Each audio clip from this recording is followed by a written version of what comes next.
What's going on, YouTube? Thank you for tuning in to another episode of Welcome to Texas Podcast. Thank you for all the day ones, all the new subscribers, all the likes, all the comments, all the feedback. Thank you so much. It's greatly appreciated. People are still, I guess people don't watch the videos. They're just picking and choosing. The last video, nobody has ever heard Mark say about his first boyfriend, JD. All right.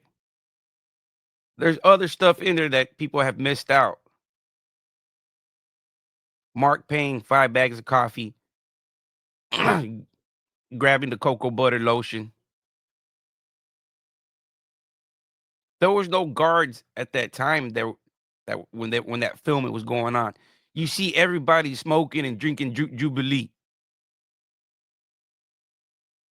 Everybody there is having a good time. Jonathan Schwartz said, no, there was no prison guards at that time.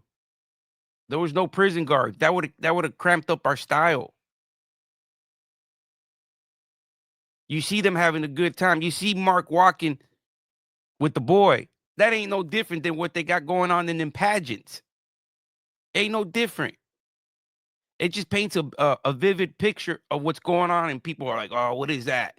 Well, it's just you're so ignorant that your mind can't pay attention to what new unedited footage is. Stop being so simple-minded and pay attention to the video.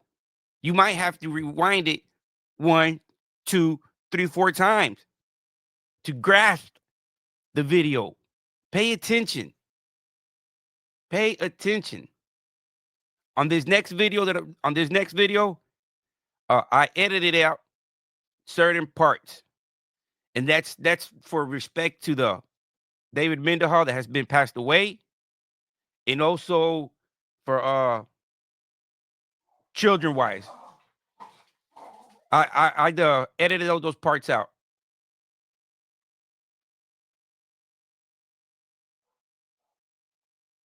So let's get into it.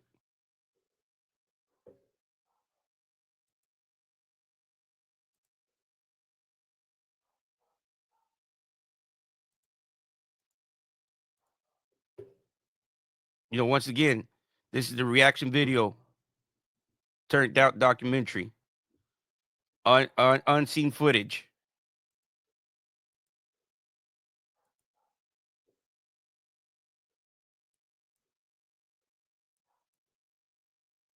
Full of drugs, prostitution, murders. Basically, just the straight ghetto.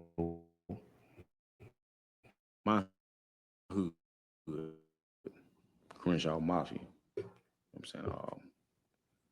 Basically, what it said, go around. Meaning bloods make the world go round, in my opinion. You know what I'm saying? I love blood with all my heart.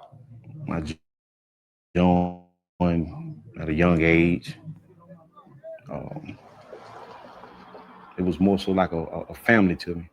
You know what I'm saying? Because I didn't grow up with a father or uncles or nothing like that. No father figure. So I looked up to the Bloods as like role model.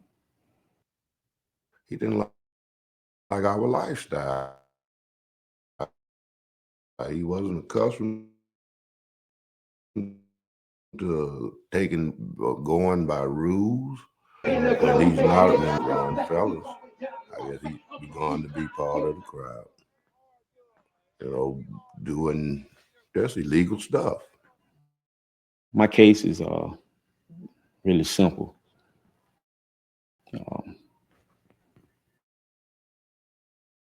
I shot a guy in the projects. He was the opposite gang member. I got I've never dealt with gangs, I was blind about all that.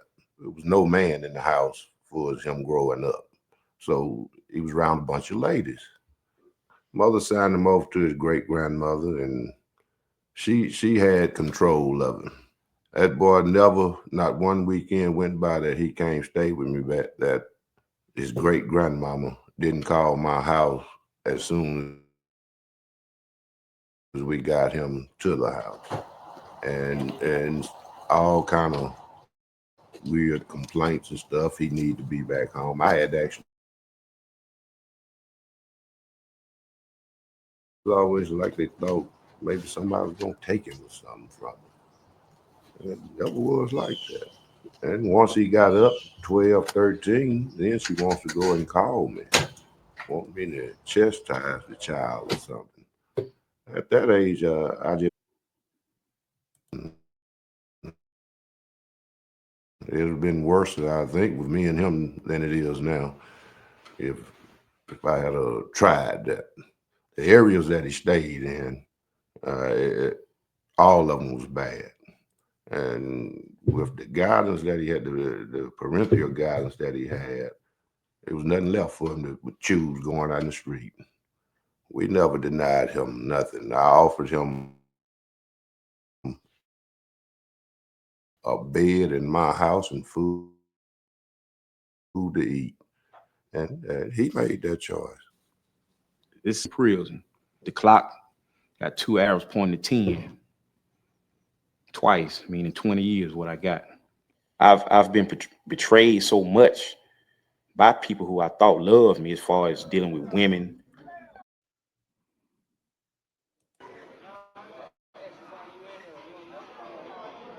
The first time I fucked some ass was in Tendon. And I knew he was a boy, but what caught my interest because he lifted weights, you know.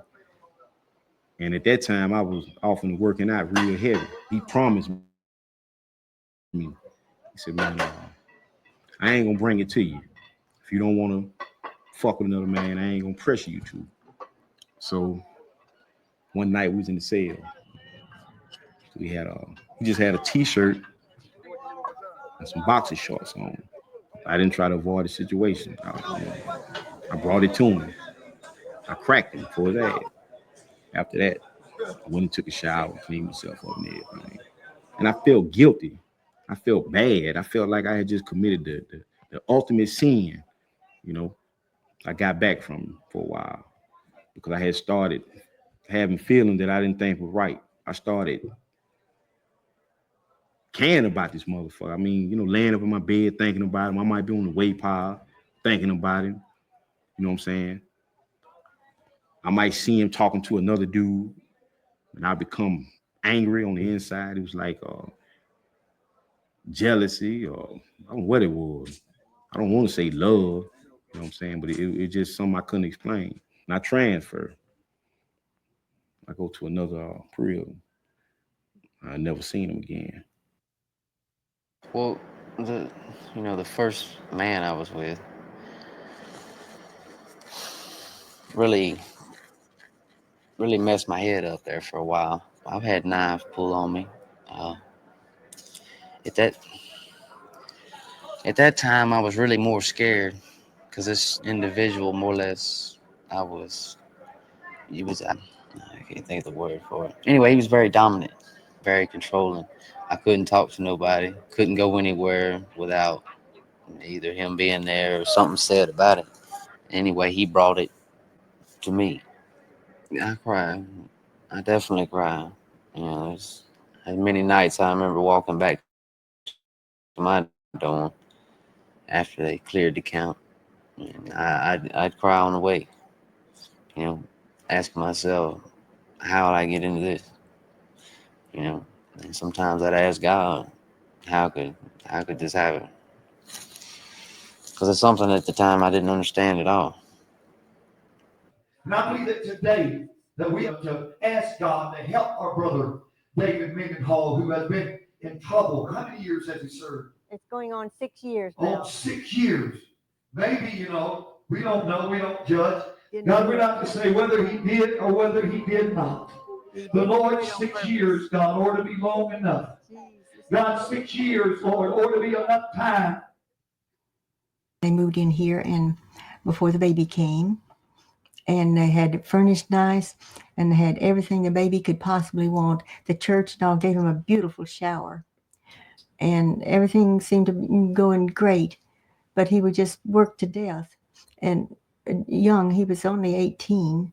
We believe in God and protection, and we prayed much and had churches, everyone praying for him, and always they'd pray for him at church. If a baby would cry at church, start to cry, well, she'd hear David and hand her over to him. When he gets up, well, he picked the baby up and he got up. I guess he with his back turned to the wall and only about a foot space between them. See, we had this side, this bed sitting down inside of water bed, big frame, and he gets up on the back side and not very much space between him and the wall there. And I guess he bumped it. He says, Grandmother, he hardly knew what happened because he was half awake and all. But he bumped himself, kind of lost his balance. He threw the baby back on the bed. And she had thrown the covers back. When he got up, he threw them back, and it landed on the covers and just rolled right on off. And when he saw what was happening, he's fast. He grabbed for the baby and got it with a little leg, but it had already, by that time, it was far enough down and hit that frame was sitting down on, but all of it was on the floor at the time, and hit his little head.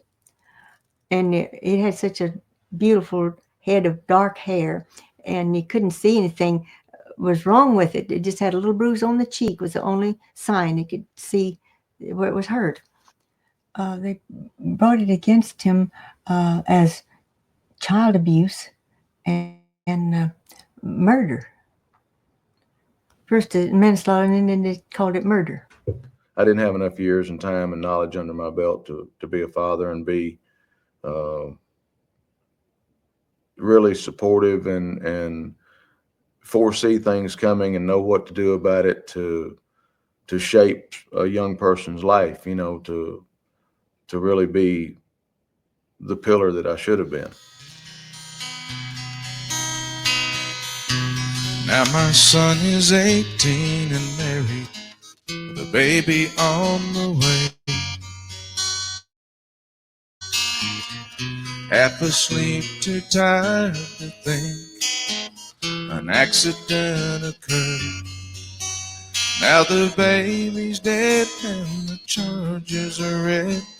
Murder in the first degree. Now my son's in prison, wish I could set him free. Well, when you're first coming in, that's what it makes you feel like. It makes you feel like that your life's on the line. That's the kind of positions they put you in. All those kind of threats come.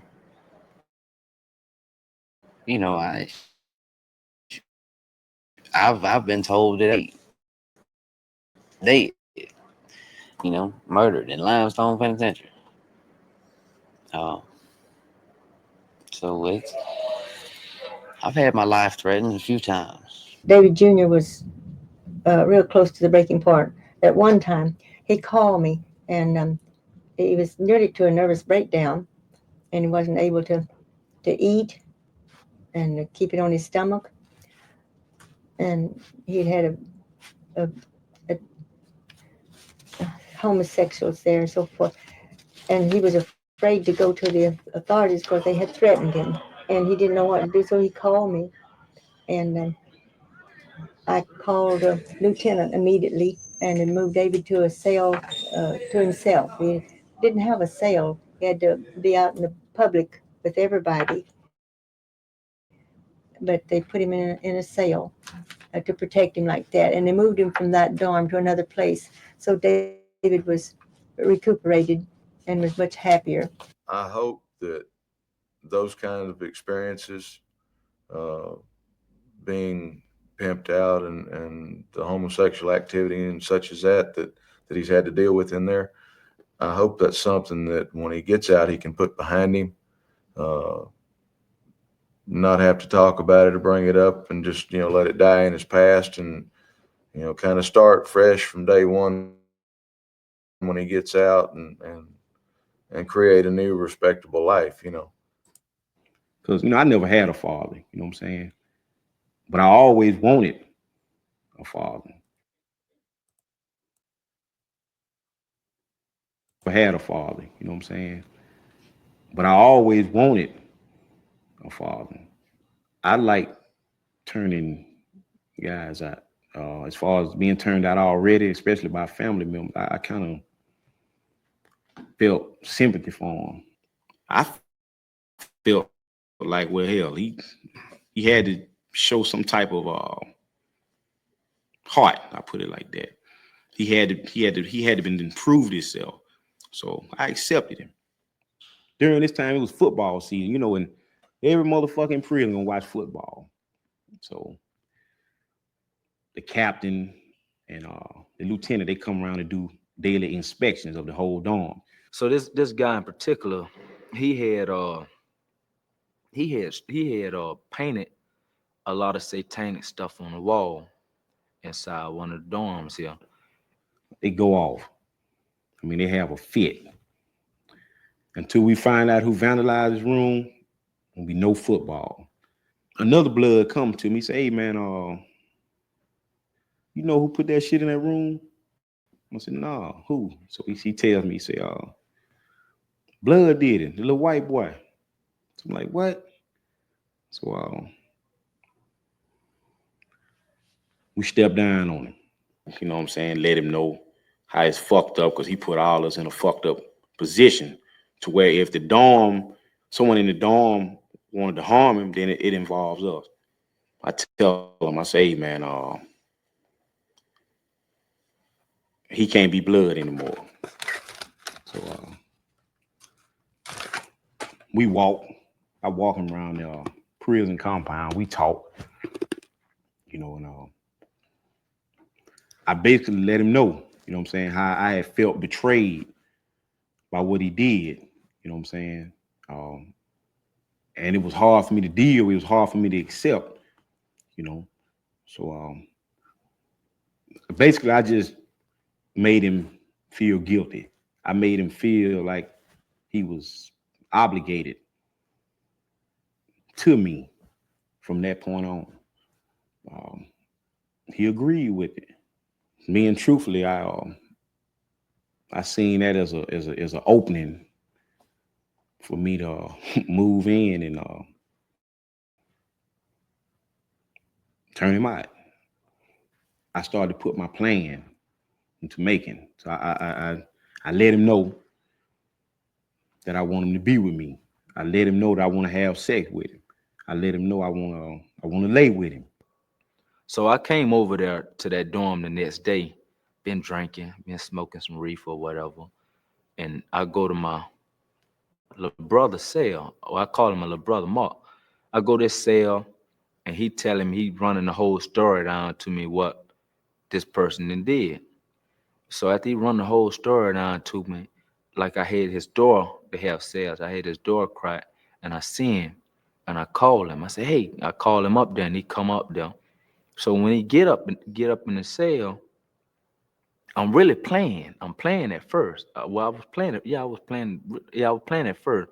So I asked him, I said, man, you know what you did could have got a lot of people messed up. So he like, yeah. I said, what were you like that? He started crying and begging and pleading. You know what I'm saying? Mark, I don't want to be like this. I don't want to be gay. I don't want to. But at this time, you know what I'm saying, I'm out of control. I don't want to hear nothing, no talk. So my little brother, he jump up and he slapped.